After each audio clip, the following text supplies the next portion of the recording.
I'm fucking upset. I'm really upset. I'm upset right now. I'm upset. 2 weeks out, this is probably already old news, but I was so dead set on making this video. This is such a deep topic to me. I've never made a review before. But I feel like with enough research done, you can make a solid review on something. And even if I'm wrong, I'm wearing glasses right now. I don't usually wear glasses, but with these babies, my opinion is probably right. Last of Us 2 came out a couple weeks ago, right? Right. The first game came out. My favorite game of all fucking time. The only couple games I have played through was Skyrim, because I didn't know how to play those fucking games, and then I played Fallout, and I was like, oh, you actually have to do the side missions to be able to continue with the rest of the game. Even if it's not to push forward, the side quests are fucking sick, and you can be a vampire and a werewolf, and holy shit, you can have a family too? Wow. But the other game that I played more than once was The Last of Us 1. I played through that game probably 3 or 4 times and just loving it every fucking time. So with The Last of Us 2 coming out, yes, I've been sitting and waiting for the past fucking 4 years since they first announced it. And as soon as it came out, first thing I did was I played the fucking shit out of that game, and I beat that shit in 3 days. I beat it in 3 days. But what happened following me playing that game and beating it and loving it and falling so in love with the combat and the characters all over again just fucking killed me. It ruined me. The story is garbage, and that's on the fault of whoever wrote it. I did not think Naughty Dog could do anything even close to that level again in the same universe, and they didn't. And somehow this was even more disappointing than I was expecting.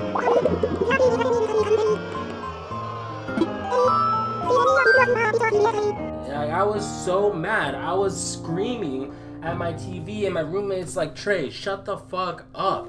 And I'm like, dog, you don't understand.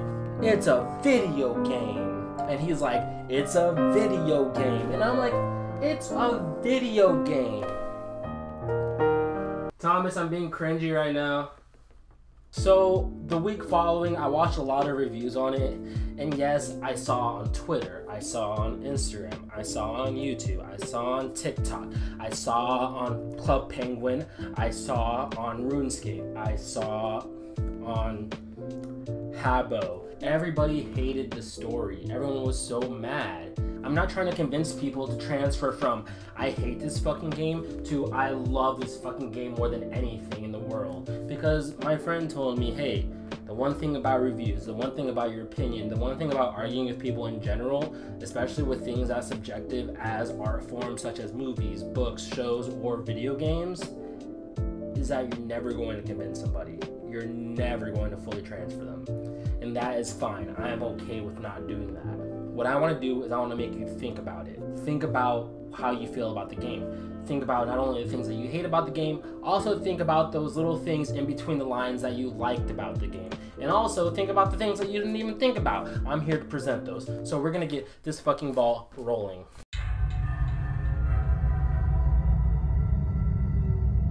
We have the pre-release marketing cycle for this game, which will be chronicled forever in the history of the industry as one of the most disingenuous, manipulative campaigns to ever exist. I don't really even think I need to talk about this. I really don't. I don't think it's that big a deal. There was only one review that I saw that even mentioned it. Why am I going to go after this one guy?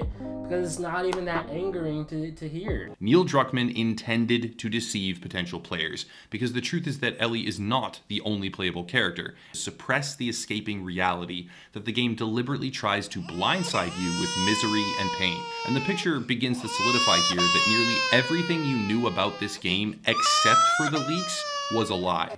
Okay, you know what? No, I was so upset by his opinion on the marketing because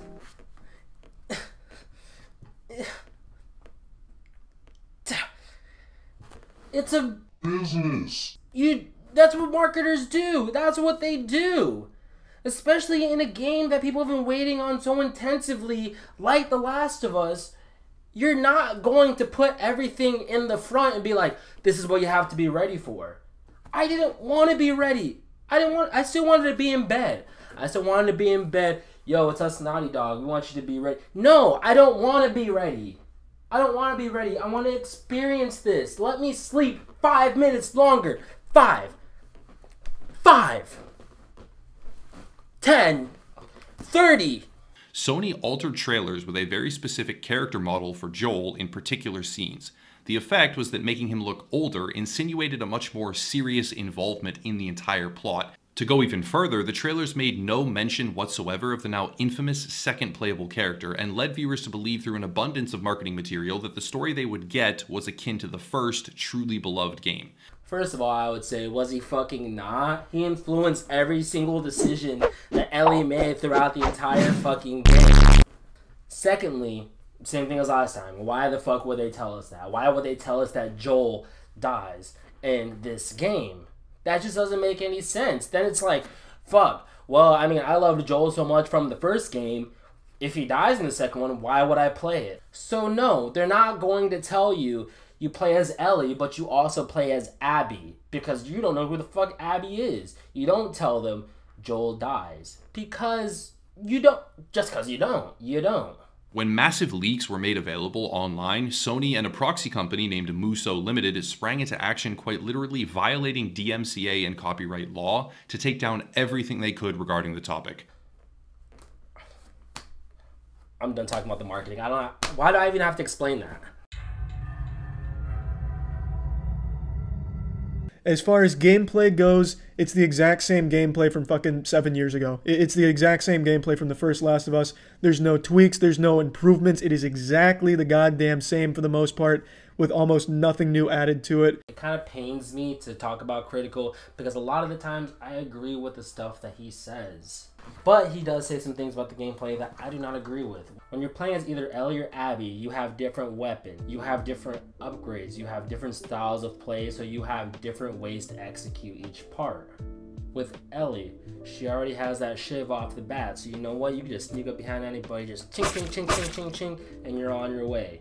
With Abby, she's a little more brute, but she doesn't have a shiv, so you're gonna have to craft that up. Her weapons are also a little more stronger, so you know what? Busting that bitch with a flamethrower, busting that bitch with the AK. But that doesn't mean that both of them don't have the ability to run up on some fucking zombies and turn that shit from Last of Us 2 to Fight Night Round 2. Dip, dip, dodge, run them fucking hands. You don't know, for the first hour that I played this game, I did not use one bullet. Again, this can be somewhat remedied, and I actually suggest turning down the resource scarcity to make things much more plentiful, or just be more thorough than I was for the most part. That's the point of the fucking game. Loot fucking everything. That is the name of the game. Because of the first Last of Us, any game that I play, after I kill everybody, I'm searching every square of that room to make sure there's no collectibles, no ammo, no fucking XP. There's something always there. And his solution was turn down the scarcity of the craftables. I'm like, no. Learn how to play the game. Go back to Fortnite, kid. Go back to Fortnite. When you're playing as moderate, like a lot of people did at first, you just want to get through the story, and that's fine. That's what everyone wants to do. That's what I wanted to do. And once you crank that bitch from moderate to hard, fuck, there ain't shit anywhere. Go check it. Hey, is there anything in this cabinet? Nope. Is there anything up here? Nope. Anything on this dead body? Nope. There ain't shit nowhere. There's a part where you're chasing Nora, wanting to find out where Abby is, and she falls into a hole with Ellie, and then she dips off. Around that time, a couple of her homeboys come through with the guns, and they're like, hey, let's find Ellie, and let's pop her a couple. Now, moderate level Trey was like, you know what, fuck this, grab my pistol, pop, pop, pop, pop, pop, pop. But hard level Trey said, hold up, I don't really have any ammo.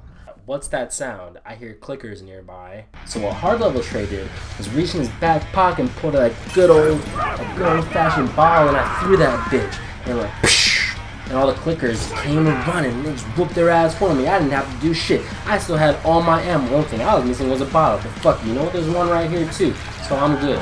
And that's what I'm talking about. There are different ways to handle all these situations. Aside from that, there's new zombies. There's new zombies to look forward to. You know what I'm talking about? There's the hunters, which I guess the hunters were in the first one.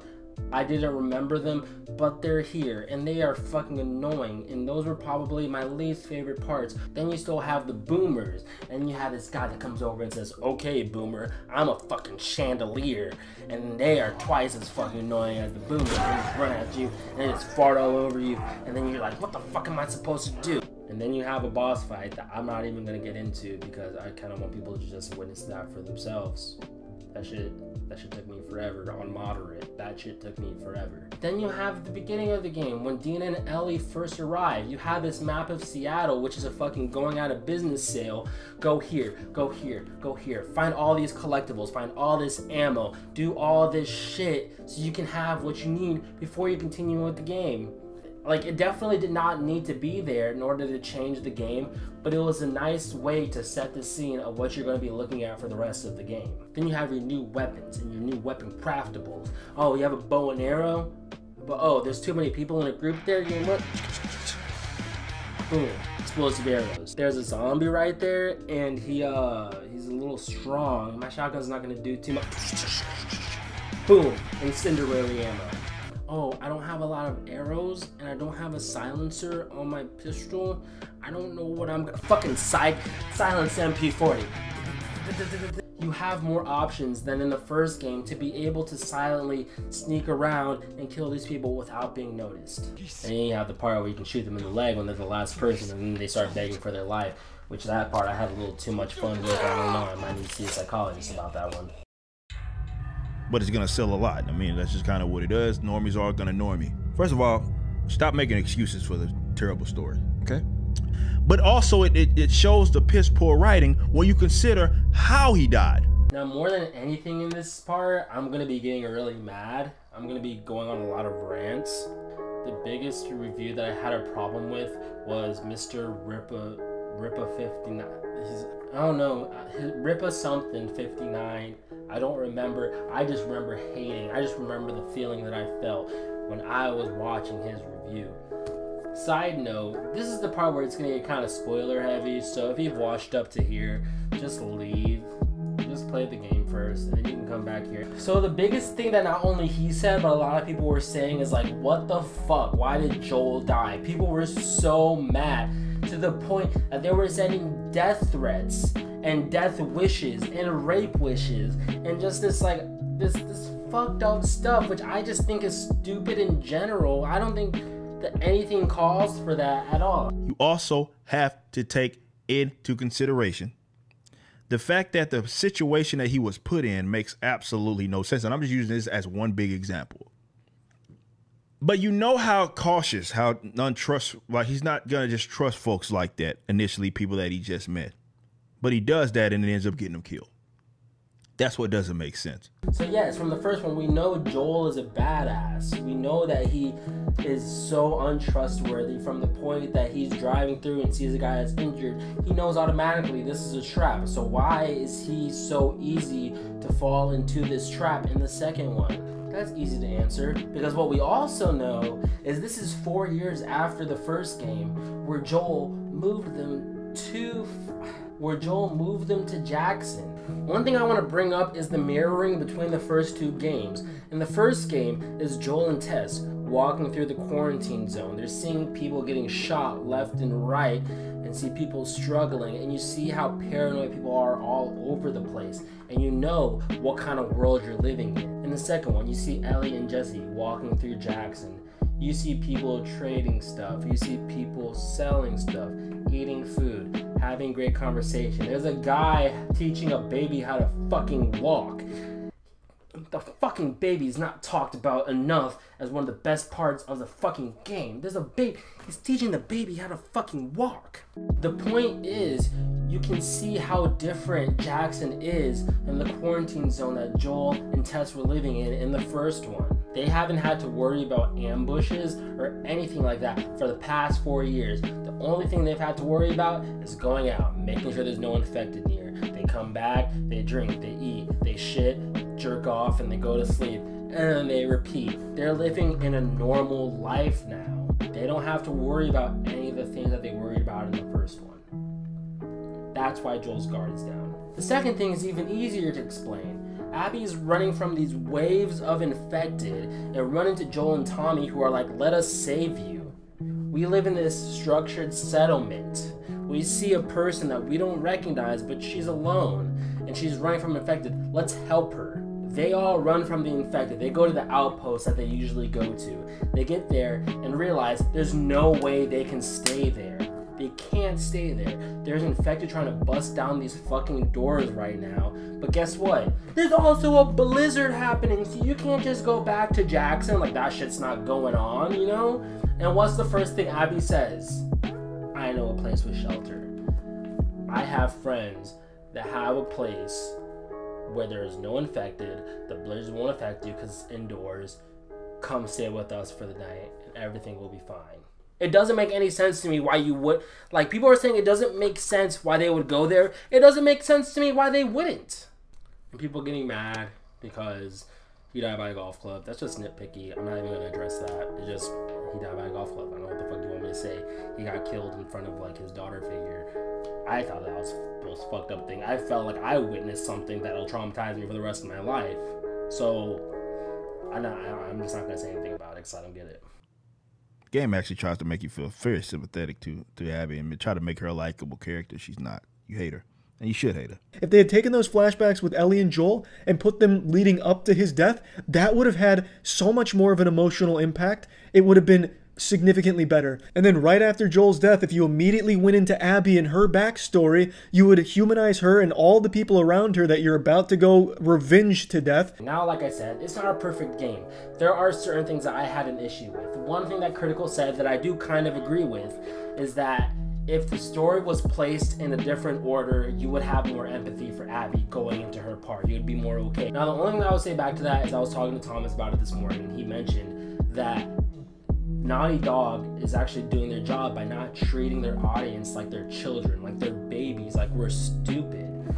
They understand that there is a moral overcoming that you have to do to be able to empathize with Abby, to understand why she did the thing that she did. And if they were to just hold your hand and walk you through and say, yeah, look at that, yeah, he killed her dad, and now she's getting her revenge.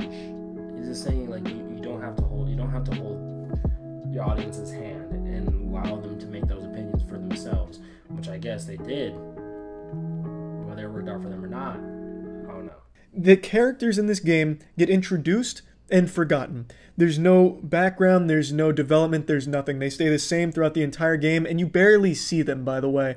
And I'm talking major characters, not throwaways. For example, Jesse. Jesse's a character you meet early on. He impregnates Dina. Dina is the main love interest of Ellie. Dina herself has no real character about her other than the fact she makes jokes sometimes, but that's about it. You don't really get to see too much of Dina and really care for Dina because she just doesn't have much of a role to play, and even less for Jesse. I will say there are characters like Jesse and there's Dina who you don't really care about as much as you care about Ellie or Abby or Lev or Yara, you know? You don't really care about them as much, and now you didn't take the time to build them up as much. That was my only real issue, because at the point where Jesse dies, and you're like, okay, Jesse's dead. I didn't really care about Jesse. I didn't really know Jesse.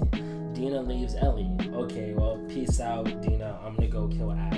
I don't really care for you as much as Ellie did, you know? But then there are the characters like Yara and Lev that I heard somebody say that are not important, but they are probably the most important characters in this game, especially because of Abby's part. She is very selfish and does everything for herself throughout the entire game. She wants to kill Joel for her revenge. She wants Owen for herself. Everything she wants to do is for herself. It's not until she meets Yara and Lev that she realizes that she can do things for other people. She can be a little less selfish. She can leave the WLF and completely betray that because she cares for these kids in a way that she's never really cared for anybody before. And that really shows at the end when Ellie finds Abby and cuts her down from that pole. And what does Abby do as soon as she gets cut down? She doesn't even act like Ellie's there. She runs over to Lev. She runs over to Lev and makes sure that he's okay. She wants to escape from Ellie, not so that she can survive, but so she can protect Lev. And that is such a big part to me. That is so telling of this character arc that Abby has been having and that we have been experiencing through this game. And it really shows right there. And we know what happens in the ending. That also makes no sense. None. When you consider Ellie kills all of these people, gets her fingers bit off, doesn't kill Abby, makes no sense. But it didn't have to. What was the idea, the motive here? I don't know. But we don't have to make excuse for that piece of garbage. A lot of people were so angry about that. And I get that from the perspective of, in a lot of games, you have a mission that you're going towards and there's nothing stopping you. You go through and you succeed in that mission and the game is over. God of War, you know, Uncharted. You're going through, you're playing, you succeed at the goal and it's over. Breath of the Wild, you kill Ganondorf, you're done. God of War, you kill blah blah blah, and you're done. It's just, it is what it is. It's a formula that's been going through games for fucking years or fucking decades. So why in this game at the very end, once you're at the goal that you're trying to succeed at, you don't do it? One thing I'm really refraining from saying during this section is it's their game. They get to decide what happens in it, because that is a very cop-out answer. It doesn't really give a lot of explanation for what is going on in this game. So I'm going to explain it a little better and go through this entire part. Two of my favorite parts of dialogue in this game. There's the part when Ellie and Dina first arrive in Seattle. Dina is just being very optimistic. Whoa, look at that, Ellie. Isn't that awesome? Ellie, why didn't they kill you? I can't stop thinking about that. Why would they do this? That's crazy. And what's Ellie's response? I don't know. That's cool. It doesn't matter. They fucked up. When you see that part, you realize that that is the same exact dynamic that Joel and Ellie had in the very first one. And you realize that Ellie is now Joel. Ellie has became Joel now. Like, she just is, you know? She's been around him enough to the point that she has adopted so much of his personality, so much of his view on things, that she is just that. My second favorite part that shows so much about what the story is this very small piece of dialogue in one of the flashbacks when Ellie is talking to Tommy about how mad she's about Joel, and they get to Joel, and Joel's like, yeah, I gotta go to the Guitar Center to change out some of my strings. You wanna go with me? And Ellie's like, yeah, let's go. Make sure you wear your mask because there's quarantine going on in COVID-19. Anyways, there's this part when they're going there where Joel mentions to her that he found some comic books that she's really into, and he decided to give it a look, and he read through them, and he gave her his opinion on them. The reason why that is such a powerful part to me is because you are at that point realizing that there is a disconnect between Ellie and Joel. Joel is at this point her father. What do dads do when they realize that there's disconnect between them and their child? They go into their interests. They try to learn a little more, and that was such a big part to me, because you're realizing now that Joel is trying to keep this together, and you realize that there is a reason why he's trying to keep this together, but you do not know what it is yet. So then through all that, you realize that Joel was really not wanting Ellie to be anything like how he was, and he does this through multiple things, like the experiences that he gives her, and aside from that, them moving to Jackson in general. Them moving to Jackson in general is showing that Joel wanted her to live a normal life. He didn't want her to have to deal with all this crazy Firefly fucking rebel shit that she ends up dealing with throughout this game. He did not want that for her. So in that split moment, even though it shows nothing but Joel standing on the porch and Ellie is holding Abby's head underwater, about to drown her, about to succeed her goal, she realizes that everything that Joel did was for her. And with everything that's happened throughout this game, all the people that were hurt, everything that has happened throughout this game, is this even worth it? And even more than that, is this what Joel would want for her?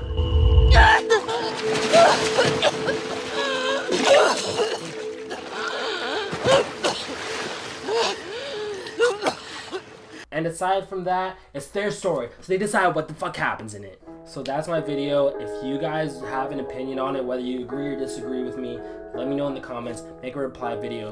I don't care, you know, I'm open to discussion. Follow me on social platforms, you know, Twitter, Snapchat, Instagram. Please, you know, I enjoy the follows. I'm trying to build some clout so I can get some honeys on my side from me talking about video games. And, you know, as usual, like and subscribe, and soon I'm gonna be coming out with the next video. Sorry I haven't came out with Talk Smash 2 very last episode. I'm just really wanting to get away from not only making Let's Play content, but wanting to make content like this where I express opinions, where I talk to you guys a little bit, because that stuff is just as important to me. So that's my video for today, and thanks for watching, and peace.